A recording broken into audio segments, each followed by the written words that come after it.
I've taken 4 contractors to court and won for slow pay. And I'm not afraid to. I'll burn them. That's my money for my labor. Hey, welcome to All Things Wood Floor, home of the Wood Floor Brilliant, brought to you by Wood Floor Business. This episode, writer, blogger, and floor pro Angelo DeSanto from Dandy West Floors. We're going to talk about the wood flooring industry as a trade, as a craft, as a business, and even as a marriage. We're going to talk about how to get paid every time, and you're going to hear a frightening little story about how Angelo nearly lost his own life. All that and more on this episode of All Things Wood Floor. I'm your host, Steve Diggins. Welcome, Angelo DeSanto, Dandy West Flooring. We got this, people. Now say it. Let's get to it.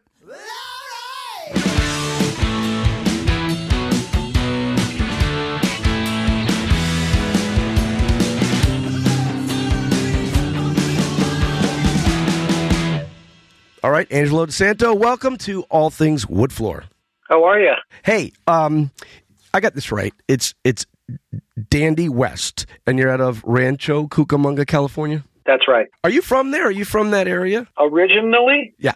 No, I was from the Midwest. How'd you wind up getting from the middle over to the left? My mom was married to a executive who worked at Ford Motor Company in Dearborn, Michigan. He got transferred out here, and I came out to see her after I graduated high school. And the airplanes were on the tarmac, and you walked on the tarmac to get inside, not like today. And they had a pickup truck with a ladder on it that come up to the airplane. And as I stepped across and put my first foot onto the ramp of the airplane, I knew it. I can't explain it, but I was there in a 2-week vacation, and 2 days later, I was back in Michigan packing. How old were you? 18. I'm from the frozen wastelands of New Hampshire, what we call the Shire, and I graduated from high school, went straight to Florida, stayed there quite a while. I loved it. I still have gone back several times. I love to visit. So how long have you been on the West Coast? Ever since 1978. How long have you been in the flooring business? 1994, I got my license, but I was working for people prior to that. I'd say 93. And how'd you wind up in flooring? I got fired for going to college. I'll never forget the day. The owners were walking to me, and they were really upset that I didn't listen to them and dropped this stupid education idea. And as I came up to them, I I quit, because I knew what was happening. They were going to fire me. Right. And I got my exit package, and I left, and I wanted to keep on, to make this really short and precise, I got into flooring with the intent of just finishing my college. I didn't mean to be in flooring. That's a common story, That's what I did. I got hurt in college, and next thing you know, I was doing flooring, and it helped me stay in and out of that. How do you physically go, hey, I'll go, what was it? Install? Sand and finish? What was your first thing you did? My dad worked at, he started the company. He's the D in Dandy. I gotcha. And Dan and my dad started it, but my dad took off and ran with it. So I was unemployed, and I went to learn from him. And after a year and a half, I came back, and I had bought my first 3 machines, and I hooked up with a company in Cerritos. And that's when I really got challenged, because the owner of that company would give me things I've never done before, and he would say, handle it. And he would coach me, but I learned a lot. And I was just trying to survive, and I was deep diving. And then within a year and a half or so, being back, I resumed my college studies and finished eventually. Did they do everything? Sand, finish, install, the whole deal? Because some parts of the country, they do one or the other. I do it all. Do you remember the first day somebody stuck you with an edger? Yep. Don't we all? Give me that. It was old finish. It was gumming up the sandpaper. And my brother was saying, stop changing the sandpaper so much. And I questioned that. And he said, if you just don't change it, the friction will melt the finish and then sling it off. It was a technique that I wasn't good at first, but eventually I became understanding what was happening. And I was trying to hunker down and make this work. And someone said that it takes 2 years to learn how to work the edger properly. Yeah, and it changes every single day, too. Right. So I gave it the time it wanted. You could learn that stupid thing your whole life, and companies will stick the new guy on it. And you think, don't put him in my house if you're going to stick the new kid with the edger. And I wasn't very good. I remember I didn't go to edger school. No one taught me that was proficient. Nope. I just tried to make the floor look like there was no finish on it anymore. I was a terrible technician, but I had no idea of what good is good. I mean, what is good? I had nothing. And then when I saw other people's work, I got to understand that there's a lot to this. And you get sucked into it for the rest of your life, right? Yeah, and only recently I saw Daniel Boone advertise his Edger Only School. Yeah. After all these years, I go, are you kidding me? There's a school? I want to go. And I have yet to go. He's been on our coast going up and down for a while, and that's a great idea. You can't teach sanding in a day. Yeah, just go learn the edger. They should have a master's degree in just the edger. Or, you know what? And there are, by the way, there isn't an edger. How many are there? I had a kid come in the other day. He has one. It was a Super 7R. The serial number was 125. The other one I had next to it was serial number 89,000 something, and they're the same machine. Then you got how many different brands, how many different sizes, how many different versions, and then the decades where we finally got dust containment. So you're right. That is a good idea to get that type of education. As you plodded along, you got better and better, and then did you start training people for yourself to bring on? I remember it well, yes, because I was wanting to grow, and I would show people that I hired how to do it, and not everyone rose to the challenge, you might say. So I burned through so many people, just pages and pages that used to work for me that are on my... I saved the payroll records, and I don't have all of them, but my contact list is really long with people that I burned out. You know, I like the work, but some people don't feel that way. No, there's something to it, right? It's almost hypnotic. It's long and tedious. I could go turn on an edger and not stop until the paper's dead. I can sand all day and forget to take lunch. It's odd. There's something about attacking the floor, right? And you know it's got to get done, and you go, and you go. I swear if they put a floor in front of me that was 30 acres, I would keep going. I don't know what, but you talk to guys like you and I, we get sucked into this, and you're in forever. You know, it's an interesting thing that you say that, because when you're just alone with your machine and you're zoning out, and I've learned to appreciate good headphones, like the ones I'm on now, the LG, and they can block out the noise to where I can hear a podcast, not a podcast, but the radio on the cell phone, and it blocks out the noise. It's not noise canceling. It just, you stick them in your ear and it blocks anything coming in. And it makes it pleasurable because I can work and zone out, you might say. You know, it's funny. Remember when they had, what was it called? The Walkman, right? With the little headset? Yep. And then they made one with tapes. Well, I would record my classes at night and then play them back in my headset all day so that by the time I went back at night, I could take the test. I knew the material, and I would sand the floor. That's how I got through school and flooring. Next thing you know, I'm making money, I'm getting hired, I'm finishing school, but flooring paid more than the jobs I was getting offered, and that's, you get sucked in. And I liked it. You think it's freedom? Angela, you think it's just because I found there was a ton of freedom with it? I think it is. I don't worry about things other people worry about. Being self-employed, I don't get argumentative with a client, but sometimes you have to be firm and say, you can't do that. You can't sand away pet stain. And in a different universe, if I was an employee, maybe the client would have complained about me. So I don't have to worry about things other people worry about. Not everyone actually hangs around while we're working. What occurred to me when they asked me at the magazine to speak with you was, like, as a writer / foreign contractor, which like I am, and you and I are, well, I'm thinking, what do you want to bring to the table? And I started going through everything you wrote, and we'll go over that a little bit later. But you did a section called, I think was it a flooring marriage? Was that what it was called? Yep. In Wood Floor Business, and people can check it out online. I had a question for you, and I got it, but I want you to explain it because people are going to go back and read it. What is being married to flooring? Where did that come from? Tell me about that. I know just how to answer this. Good. I liken it to relationships. Say, for instance, that a guy and a girl get married, and as their marriage evolves over the years, they tend to get really close, where there might have been some friction or something at one point. Now it's gone, and they're firing on all 8 cylinders. And some of the guys in the groups, have their wives involved, and they're so powerful.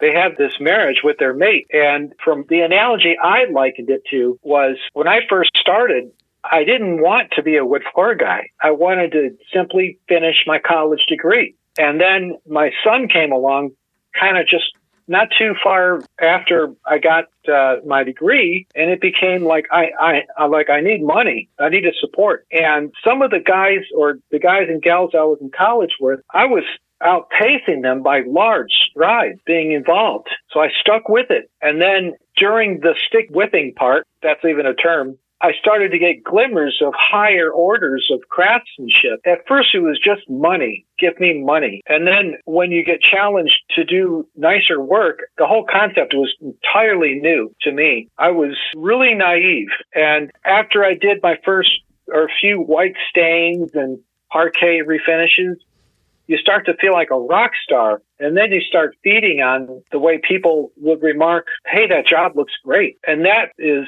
really nice. And then after many years go by, you become like me and my Kate. I'm entirely happy with it. I'm getting everything I need. I gave up on trying to have aspirations of having multiple exotic supercars, a yacht, a 32-bedroom house on a 50-acre manor. I gave up on that because I figure I don't want that anymore. I'm pretty settled just where I'm at. I get a question. If you look in Wood Floor Business Magazine, do you take your own photos? There were photos for that cracked me up. What is it? It's you at a dinner table, and it says married to flooring or whatever. It's you with a candle, and I think you're holding an edger cord. Is that what that was? Yeah, like I'm holding the hand of my date. Yeah, it's like a date. I loved it. Did you take that, or did they send somebody to your house for that? That was my brother-in-law. He's been in some of the other pictures on the cover photos for other other articles I've written. Yeah. And him and his wife were tag teaming. Stop! I got this shot. Give me the phone. It was kind of funny because I probably have 50 pictures. Yep. Only one got sent to the magazine, but they had like 50 of them of different variations. But when I saw that one after it was all done, it was, I think, the last photo too. So when you did all this and you set it all up, you covered a lot of really cool, good points in that article. One of it was you started explaining flooring as a craft and through repetition and skill. Tell me your opinion of how flooring is a craft. And I agree with you. I don't think I'm the right person because I suck at it. When people in our groups, is it okay to name names? Sure. Okay. Some of the people I'm friends with on Facebook, I feel like I should pay them to be allowed to be their friend. They're good guys out there. They outclass me I'm embarrassed to call myself a floor guy. Give me one name, just one. You got to start with Fino. There's a lot of guys in a lot of groups, and now they share. And I've talked to Liz Emlock and Jess Peterson. There's women out there. There's guys out there. There's there's people in every part of the industry. And you said, listen, you said the right thing. I've done a lot of flooring. You've done a lot of flooring. My favorite customer, guy's been doing this his whole life. He will swear to me he's never done a good floor. And I've said, not me either. I walk out going, I wish it could be perfect. And it can't be. Check this out. It was either 2006 or 2009. I don't want to bore you right now, but in one of those 2 days, I took a class, an NWFA class, and one of the teachers, I can't remember his name, he was really good. And I said, I wish I were you. And he goes, why? He goes, because I would do everything right. And he goes, I've never done a good floor in my life. See, what are you talking about? It's the right answer. You evolve and you evolve and you evolve. And you're right. And you're better than you think. And all these guys that think like that are better than they think. The ones I see that are having difficulty, that aren't getting paid, and they're getting sued, are people that think and tell me they do a perfect floor. You have the right answer. If you're telling me you do it all, you got it down, and you're doing perfect flooring, you're full of it. Oh, I appreciate that because I'm not going to grow a big head, but all I can say is I put myself into the work and people give me money. And I get 5-star reviews. And I think that's all. I mean, some of the things I've done surprise me. Mm-hmm. And it's only because the client pushed me. But how can I say this better? If I had the clientele that would say, do this and do that, and it was outside of my usual work, I can add that to my quiver of talent. I seriously mean it when I say I should pay some of my Facebook friends to be their friend because I learned so much from them. Oh, yeah. I hold them high. You know, it's humbling when you start to spread out like this, and I'm in a little area in New England, blah, blah, blah, and then I start meeting people from around. It's very humbling. It's what you do on the West Coast is different than we do. You go down south, it's different. I go an hour from where I am, and all of it makes sense, and all of it is good, and all of it, you say quiver, I always say my portfolio or my resume, my flooring resume. There's parts of it, and you can only, it's like a video game. You go back to a little bit, you get a little stronger. You go back to the other part, you get a little experience. You had mentioned in your article it had a lot to do with repetition, and you broke it down into specific skills, edging, scraping, vacuuming, and I remember that. Yeah, I heard a Tony Robbins session once, and I taught this to my kids. He said, repetition is the mother of skill. And it's right. You can't just be good at something. It's repetition, repetition, repetition until something becomes rote. The greatest basketball players in the world after practice still shoot 100 free throws. So in a clutch moment, it's clutch. You don't think. The body moves, ball's in the net.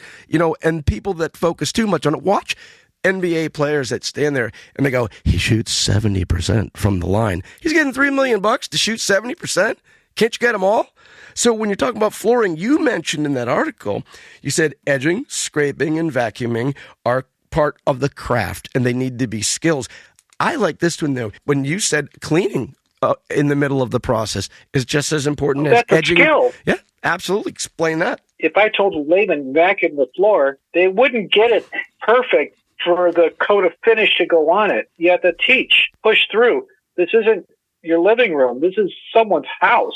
The little things we do, it starts from the beginnings. And once you can get vacuuming down and scraping corners down, then you can be trusted to move on to something like the edging.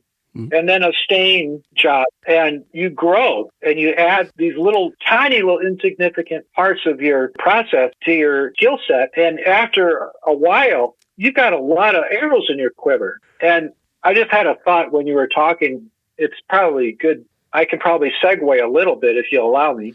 Yeah, that's the whole deal. I'm throwing you softballs. Chat my head off. Okay. Like I said, I'm not a role model.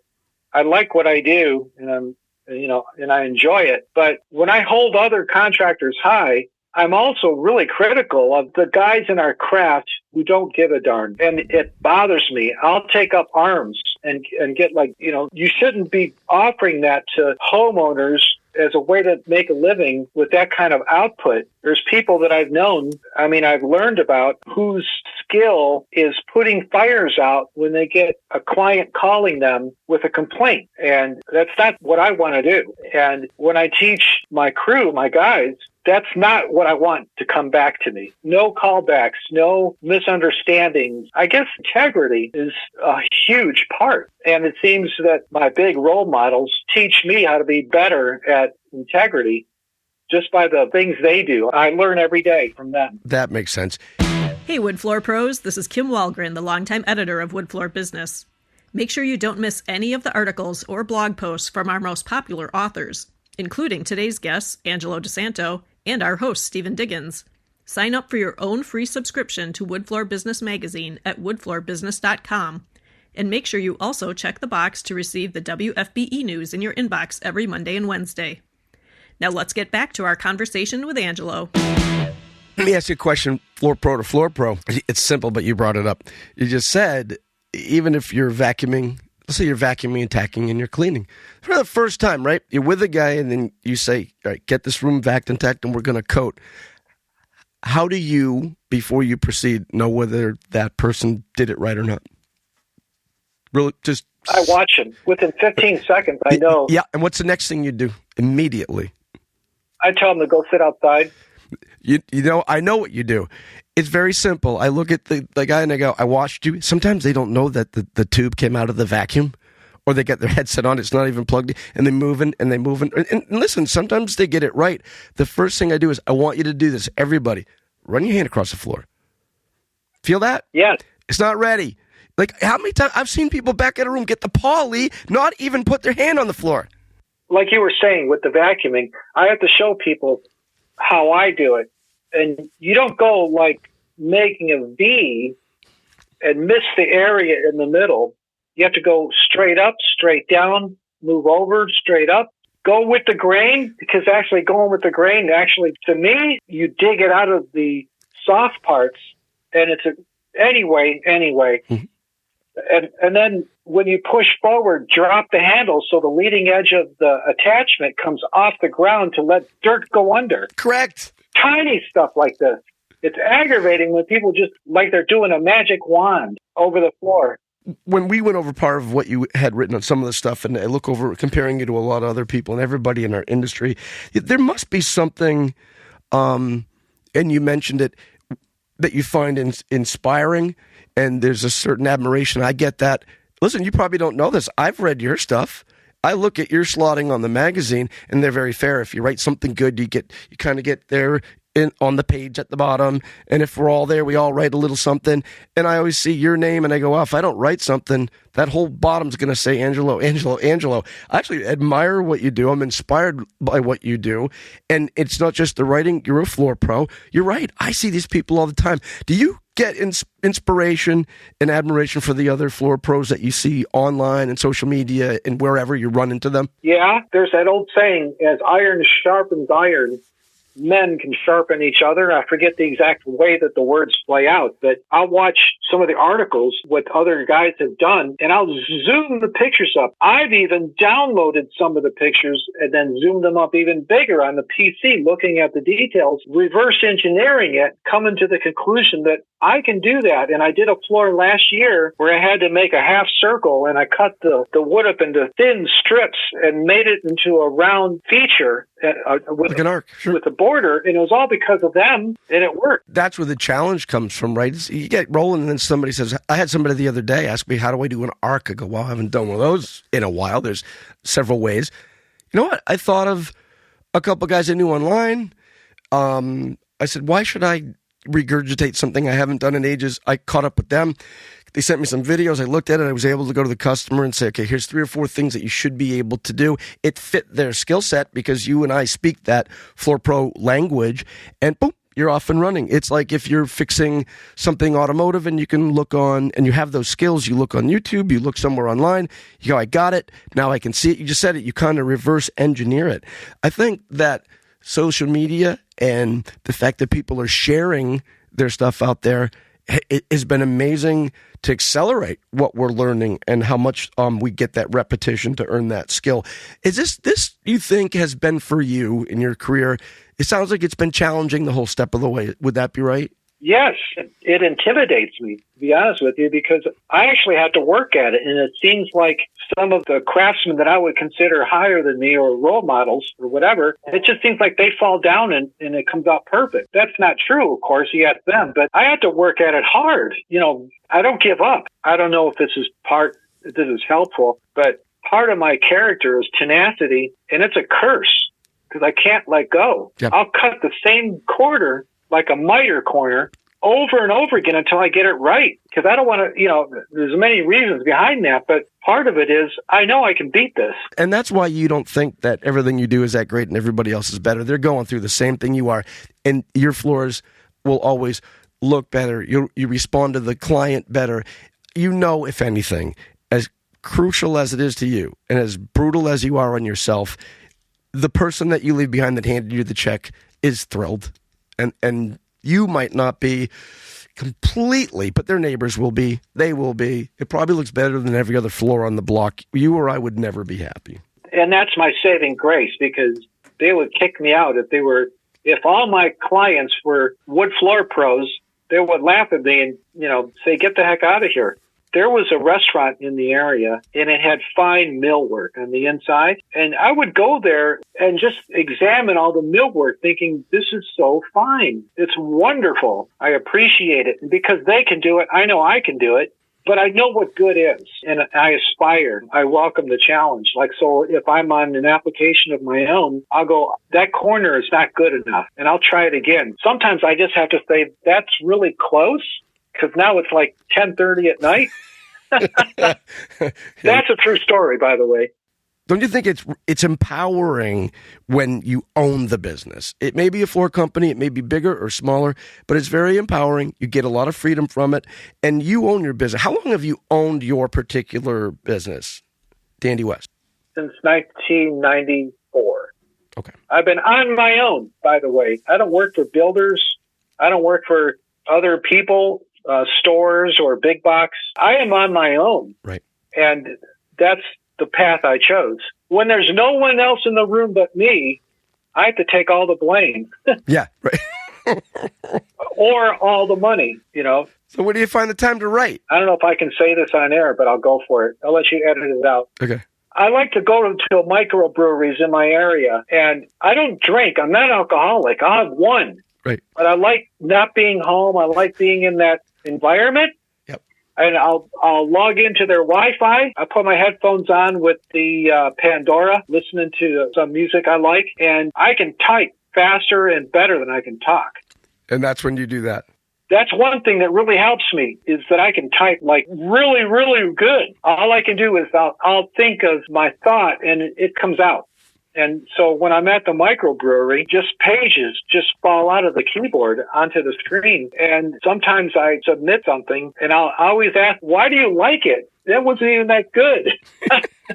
I was just spitballing. It was just coming out faster than I could really think about what it was, I enjoy it. I get lost in it. And in the same way, when I'm working on the floors, you get lost in it. Maybe that's a part of being something I'm grateful for, because I enjoy it. When you go back to all of this, and we talked about flooring and writing and all this, and your business and it all, when you talked about it being a marriage, okay, there are keys to marriage that make marriage work.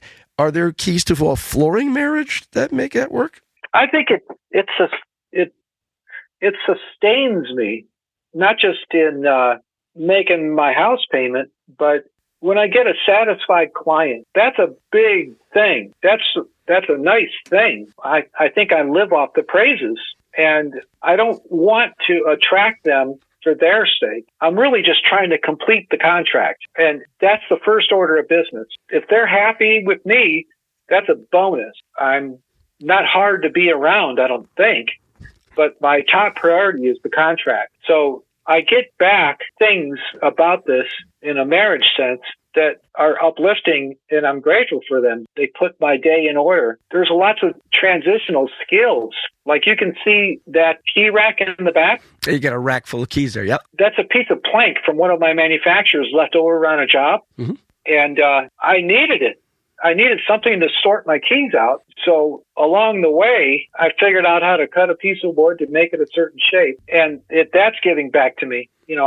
I'm not afraid to work on my own house or afraid to tear into something I've never done before, because when you look at it in its most elemental form, it's all just the same things I do with someone else's house. Do you think that the flooring marriage is working out for you?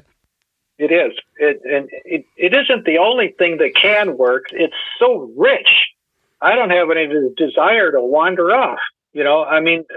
One of the pages on Facebook is an installation page, and some of the people do tile or carpet. I can appreciate it, because some of the things that they do are of such high order. They have nothing connected to a regular tile or carpet application that I've seen with my own eyes. Right. They're doing things that are unbelievable artwork. I don't desire to do that for myself. I'm staying with the wood flooring. Sure. I can appreciate them, but I'm not going to wander. You mentioned once in an article you wrote that when you're working with GCs, general contractors, you got a short leash. Explain your short leash to me. I don't trust them. They will hang you out. You'll finish a contract, and they won't pay you until a certain amount of time goes by. And then they want extra work to hold over your head, like the sword of Damocles, saying, I'm not only not going to pay you for this extra work, but you're going to have to finish this extra work before I will pay you the contract. Angelo, you and I are the only human beings that ever, and I said it earlier today, said the sword of Damocles thing. Where did you get that? I could tell you where I got that. Where did you get that from?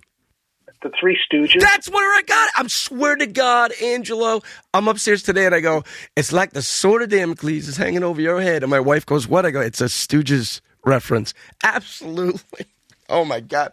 with that pie. The pie. There was a ceiling. pie stuck to the ceiling, and he kept looking up. He's like, uh-oh. No, I got it. I actually researched and found out what it really is, and it's scary as hell. Yes. Is it biblical? It was a form of torture with the knife that goes left and right, and it goes down. I think it was a Edgar Allan Poe. Yeah. Until it cuts you in half, one tiny slice at a increment time. at a time. Yeah. You don't go into a job and go, listen, if I get paid in 2 months, I'll be okay. How do you approach when you set up and you're going, and where do you say to yourself, I'm done, I need to get paid for this? I write right in the contract, upon completion. I'll feel out the contractor before I actually sign, and I'll walk away. I say, dude, I can't do this. I need money when it's done. Not too often, but it has happened. I'll say, if you can't afford to pay for this and need financing, I'm not sure you're going to be able to pay me at all. You're supposed to be able to have a builder pops a loan before he begins. He's got the money from the bank, or he's got the line of credit for the bank already established. There is no waiting around for it. The waiting around for it is their decision. I'm a better contractor than they are, and I have to hold them. I've taken 4 contractors to court and 1 for slow pay, and I'm not afraid to. I'll burn them. That's my money for my labor, my laborers, my helpers, my suppliers. There's 2 things that a man doesn't do, and I use this. You don't talk bad about a man's wife or mess around with his money. Right. You don't even joke about it. And when they pull that, I'll go right to the court and file papers and serve them. In your area, how does the law protect you if you do need to somehow enforce getting paid? I did a job, and it took me 9 months to get paid.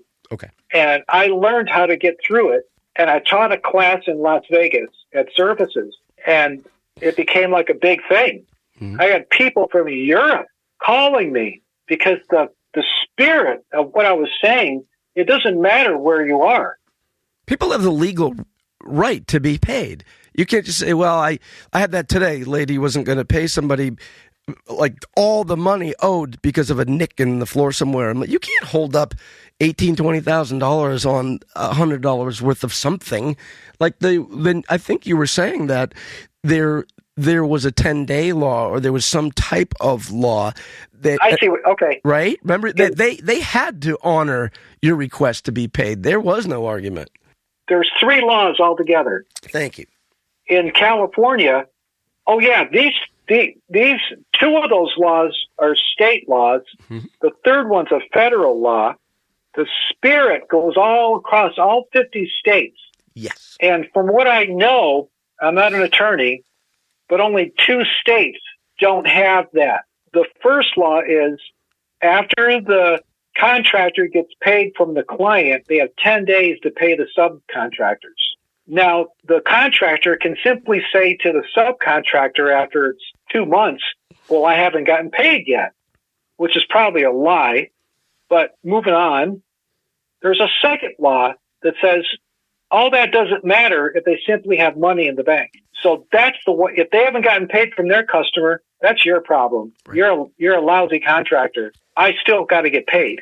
The third law says after the 10th day, on the 11th day, serious penalties begin to accrue. And I've used all 3 of those in pursuing my money from completed contracts that were good work. I mean, like, how would I say? There was nothing wrong. It isn't like I abandoned the job. It isn't like I did a switcheroo on the material to make more profit. It was just a regular turnkey contract. And if everything is all checked, green light at the end of the road, I want to get a check. So in California, for everything that people can say different things about California on different topics, but one thing that I love it for is the contracting board here. They're hardcore. You don't mess around with them. Did they honor did they pay you in court? Were you allotted the fees and the extras and all the other? Yeah, not that I was trying to make a business out of it, but I got more than the contract due. Okay. I got penalties, fees, my time, my court costs, ends up being more money. Sure. I mean, they should have just paid me and gotten me out of their hair, because now they have to pay me more. On one of them, on the check that they wrote me was the handwriting from the controller, and he gave it to the guy in the company that was pushing me. and it has his handwriting thing, "Pay this now." Right. And I signed it. I had a question for you on kind of moving towards the end of this. Can you tell me a little bit? You had a near-death experience. Was it a motorcycle accident or car accident? What was it? It was a motorcycle. What can you tell me about that? Because I know that was something, and when was that? It was November 17th, 2021, Mm-hmm. and I don't remember anything about it. I woke up in December, and I was messed up. But I can remember some of the day prior, I finished the fireplace in my house. I did something, and I put a nice mantle in it. I took a picture of it, and I left the house. That's the last picture I took. But I remember it was a nice day. The sun was out. It was warm. It was pleasant. And I know what happened because I have there was a recording on a business, and I have the recordings from the police officers. So the 3 recordings all together, 2 police officers and then the business, I put together what happened. And that's how I learned what happened. Because even now I have no memory of it, but I wasn't doing anything like some motorcycle guys will go between the cars on the freeway, mm-hmm. which I do or did, but they would do it in a stupid way. Like if traffic is going 30, they're going 75. Are you serious? I'm going like 35, very slow because there's no reaction time. I'm a mature driver and I learned those little secrets, you know. One guy on YouTube was doing a wheelie going like 110 in between cars, and it's just not smart. Anyway, I was just minding my own business, and some guy pulled out in front of me, and I T-boned him, and I totaled his car going 40 miles an hour. The car spun around 90 degrees, and my motorcycle never fell over. It was like speared into the car. It was a big bike. I just bought it like 8 or 9 days prior, and it was it had a lot of weight. And the police told the towing company to put my bike and the car together because they did not want to go look for him in 2 different parts of the lot. And from what I learned, they had the whole street blocked from both directions of traffic for like 18 hours because they thought it was a fatality. So they were doing all the extra work that comes with the extra ramifications of an accident. And the tow yard was ordered to keep these 2 vehicles together. The doctor at the hospital told my family, yeah, you can forget about it. We're just waiting for him to go. You know, go see him while you can because he, you know, and then I survived the night. And then 1 minute after that, and I survived till the morning. And it became like touch and go. And I remember about 7 days later, I went to see one of the doctors, and they wheeled me in the emergency ambulance. It was the medical transport. That's it. And I was in the waiting room, and the doctor walks in, and he goes, "You're supposed to be dead. How did you survive?" Right. I don't know. I mean, because you did a good job. I don't know. Right. Did you rub your head for luck? That's crazy. Yeah, they said it was a level 1 trauma, which I didn't know what that means till you have to go through this stuff. When did you walk out of the hospital? Like what was physically what happened? I went over the car, and I was told that because I went over the car, that's what saved my life, because if I wouldn't, I'd have continued to press into it. Yes. And I had major internal trauma, just a little more pressure, and stuff would have come apart inside of me. Sure. So it was the finest edge of finest edges that I went over the car, and that vented or expended some excess energy away from me getting more damage internally. And it's a funny thing. I landed on my feet. I was like a rag doll, but my left heel had this horrific bruise on it because I was like 15 feet in the air, and I came down on my you can see it on my left foot. Whoa!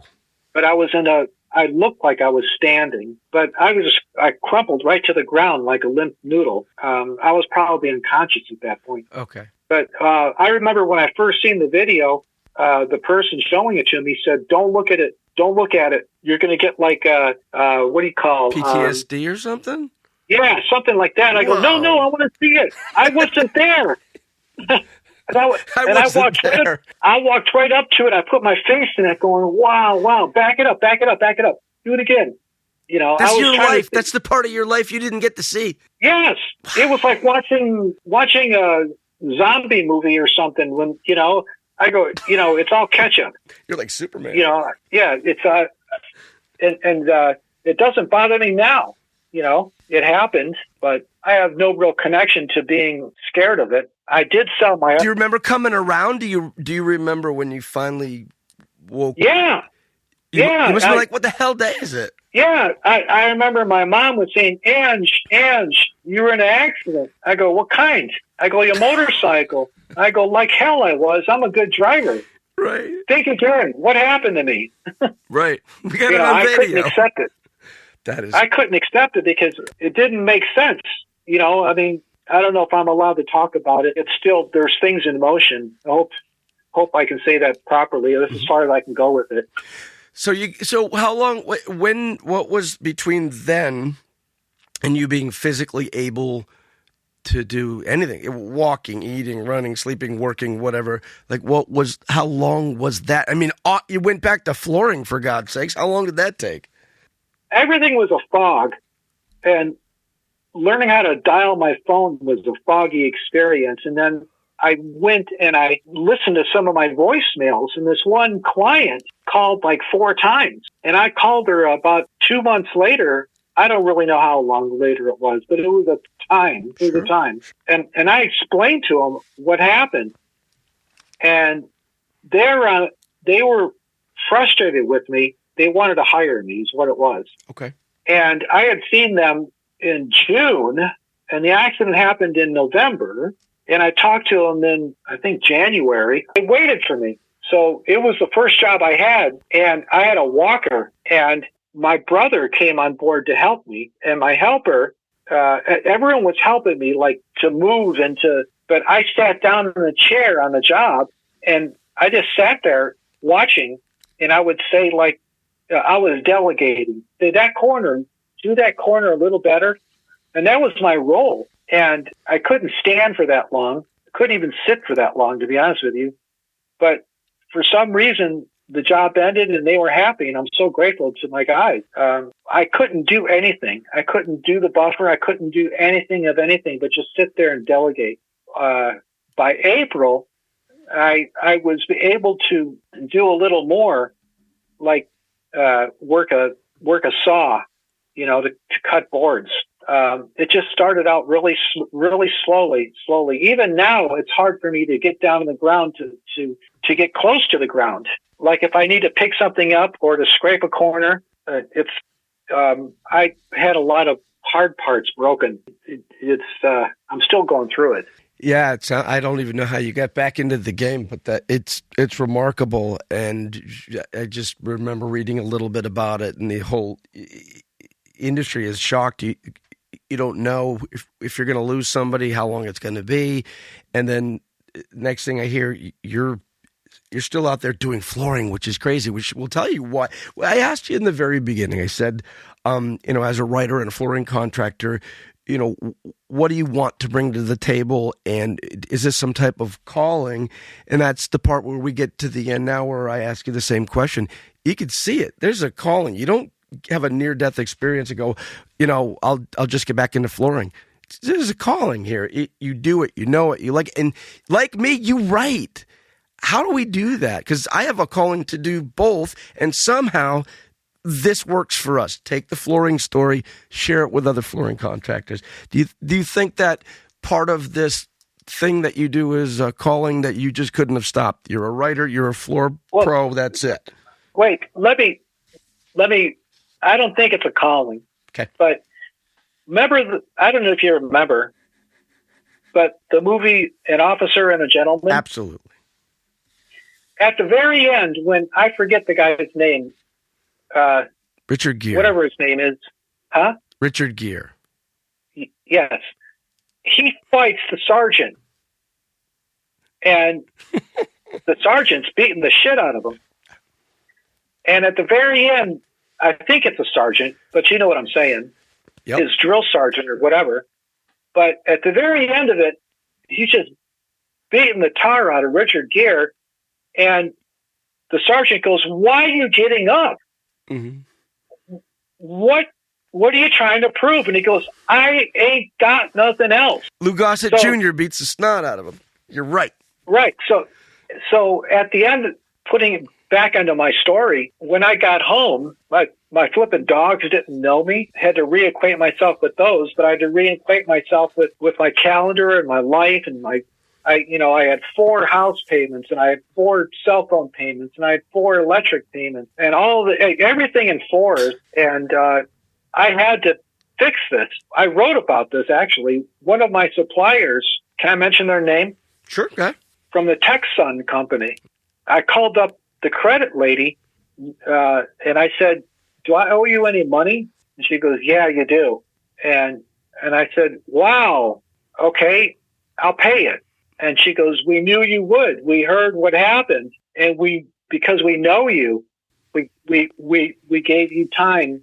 Like, we didn't send all these collection letters and threats, so I made a payment promise right there. And like 2 weeks later, I made good on it. But, I was frantic just to plug in and get things figured out. So I don't know if it was a calling, but I had to come up. And luckily, the phones rang. And some of the people said, can you do it for less? Nope. No. Not a chance. Not a chance. I got an accident to pay for. I got to get a new bike. Well, not only that, I'm sticking to in California, you have to do things properly. I remember once this enforcement agent for the contracting board told me, he goes, Angelo, I was on good terms with the contracting board, so they were friends. I don't fear them at all. But he goes, Angelo, nowhere in any contracting law anywhere does it say that the client has to be satisfied. You just have to complete the contract. If you say you're gonna cut a piece of molding and nail it to the wall, that's as far as it goes. Caveat emptor. It just has to be consistent with industry standards. So when someone would say, can you lower the price? I said, no, but I can take a bedroom out to lower the price. Sure. Instead of doing 2 bedrooms, do 1. I'm making it up, but you see where I'm going with this? Oh, absolutely.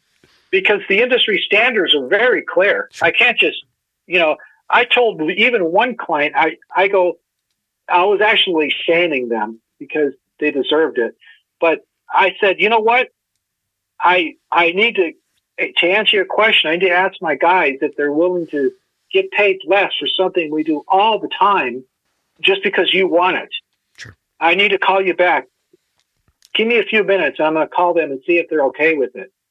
They weren't. So with a clear conscience, I reported back to the client saying they didn't go for it. The price stayed the same, and I got the job anyway. That's something. Did you get another bike? I should ask because people are going to ask. No, but I had 2, and and the one that I got into an accident, I just bought 8 or 9 days before the accident. But I had bought one previous. It was a brand new bike. It was a darling. It was like a special thing. Wow. The bike. And I sold it about October 29th, I think. I finally sold it. And I wouldn't have sold it, but I realized I really can't ride. Right. You have to keep your head on a swivel. Mm-hmm. And something told me that maybe I'll ride again. Right. But I don't think that my ability to be that aware mm-hmm. is online yet. I don't even think I can handle a collision of that intensity now. No. So I just want one more question before we hit the rapid fire questions, just because it kind of occurred to me. So with all that you have going on and all that you're going through, what does a perfect day off look like? And do you get them off? I can answer that. Okay, what do you got? A perfect day off? Yeah, perfect day off. The phones aren't ringing. Got it. And there's lots of little things. When someone starts something like cleaning the closet and they get pulled away from it, it's not done yet. To me, it haunts me. So a perfect day would be like me revisiting all those things that I started and never finished and finish them. It isn't going to the beach It's not going on a day trip. That's after I finish those little things. Sure. Well, don't you think it kind of takes a load off? Like I get some things done. I might come home and repair a motor or a Hummel or a sander or something for somebody. And I feel like just a little sense of accomplishment, I will relax more. I can go with my wife and go Christmas shopping or whatever it might be. When I finish this podcast, I'll be elated. Well, I'll go help her do what would you like me to do? Run the vacuum. Let's go grocery shopping. You're right. Sometimes it's not. People will go, well, don't you want to go golfing? I love golf. After about the 17th hole, I start to feel like I should be somewhere else. For me, that's a lot of. It's lovely, but I start to feel guilty. Like there's something else that can be done. Laying at the beach is not for me. Trust me. Yeah, there's so much to do. I just like putting things to rest, finishing tasks. All right, I'm going to run through the rapid fire questions, and this is the bonus round. So what we'll attempt to do is I'm going to give you these, answer them as briefly and as quickly as possible. You and I will try not to elaborate on this, but we're writers, speakers, so good luck to both of us. I'm going to run through these, and I'm going to let you go off and do some of that closet cleaning that you like to do. Are you ready for your first question, Angelo? Let's go. All right. What would you be doing if you weren't in flooring? I would probably be doing something related to the degree that I earned. Okay. Do you have a favorite floor pro that you know, another person? Yeah, but it isn't one, I have to tell you. Give me one. Got to give me one. There's so many. I said Fino once, so I'll just let it rest with that. He's the top tip of my tongue. I just want you to make people feel guilty so they can ask to be on this podcast. All right. If you got a 5-minute break during your day, what would you be doing? Checking back on my phone messages. I hear you. Is there a funniest floor pro that you know? The funniest? Yeah, somebody funny. My brother-in-law, James. Shout out to James. He cracks me up. What's your favorite thing to do when you are not working? Is there something different? Is there something you're like, yeah, I might like to go do that? What do you got besides cleaning your closet? Spending time with people in an environment where there's lots of people. Christmas shopping at the mall, mm-hmm. I love it. Oh, cool. Let me get in there. I love it. If you got a flooring wand you could wave, what would be the next flooring project that you would like to do? To do a job where I had to install using really nice borders. In fact, I can actually go off on this. I thought of a better answer. Can I get it now? Go. I wish a client would call me and say that they want a medallion, a special made medallion, not like off the shelf, but something like with their last name or something. And we've kind of skirted around it, but if it's the end of the day and you don't have the other stuff and things and shopping, how do you relax? How do you relax? End of the day, work is over. You serious? I can answer this, but you're not going to like it. Go quick. What is it? There's a YouTube channel where it's math oriented, and the guy's a teacher, and he'll explain how to do complex mathematical equations, and I love it. Awesome. All right, if they made a Lifetime movie about your life, who would play you? Who's the actor? Oh God, is it Richard Gere? No, it was probably. I was thinking of Antonio Banderas. Just popped in my head. You look just like him, you handsome devil, you. Last question that Kim likes me to ask everybody for Wood Floor Business Magazine is, do you have carpeting in your home? In the front closet by the front door, because I haven't paid attention to that closet. Everything else is hard surface. I liked you when this started. You're such a nice guy. Remember back then? And now you got carpet in your house. Listen, Angelo DeSanto, Dandy West, Rancho Cucamonga, I love to say that. It's been awesome having you, man. If you don't know why you're here, I know why you're here. We're cut from the same cloth. How we became writer, floor pro, whatever dudes we are. And you know what? Our mission is to take all this information, go talk to these great people that we work with, bring it back to this industry and appreciate it, and share it wherever we can. We're just starting this whole mission thing. We're just getting started speaking with other people and writing, and you and I will be able to bounce ideas and articles and blogs off each other. That's what we do. This industry has come so far and so long, and it's gotten bigger and better, and everybody will always want and appreciate wood in their home, no matter what else comes along, and that's what you and I do. And I really appreciate you, fellow Floor Pro, for being with me here today. Well, thank you very much. I feel kind of honored to be on the podcast as well. Listen, you're a good dude, and I appreciate it. I love the stuff that you write. I read it all. I get really jealous when your picture shows up in front of mine. But you know what? Maybe now I see you there, I got a whole different understanding. Can I share with you a final thought? You go right ahead. If anything, if anyone listens to me, I would want to make them aware how unique this trade is. I don't mean to be picking on other trades like drywall, plumbing, electrical, roofing, but there's something about this one that when I respond or pick up the phone, they go, no one can do these things. Can you do it? Can I refinish the floor? The point is, for someone that's in this, if you feel down, the other side of it is there's not much competition. You should be thankful that you're not an attorney, because one of my friends is an attorney, and his office needed one more attorney, and they had 400 applicants. Now that's for an attorney. A fast food restaurant, they're going to be like pummeled with quite a few people responding. But yet you ask a crowd of people, who can sand my floor or who can fix my floor? And like one or two people raise their hand. And so the clients have not too many choices. Some of the people in our industry race down to zero. I'll be cheaper. Race to the bottom. You don't have to. This is a good living because not everyone wants to do it. And we win because of that. You're absolutely right, sir. Well, listen, Angelo, you're a good dude. Thank you for being with me. We will talk again soon. And if I don't talk to you between now and then, Merry Christmas. Have a great holiday. Have a great New Year. And we will talk. Thank you very much. You too. The same to you and your family. All right, buddy. We'll talk soon. Take care of yourself. To read Angelo's articles discussed in today's podcast, plus many more, go to woodfloorbusiness.com and type Angelo in the search box. And if you enjoyed all things wood floor, don't forget to rate and review this podcast and subscribe so you don't miss a single episode. Thanks for listening.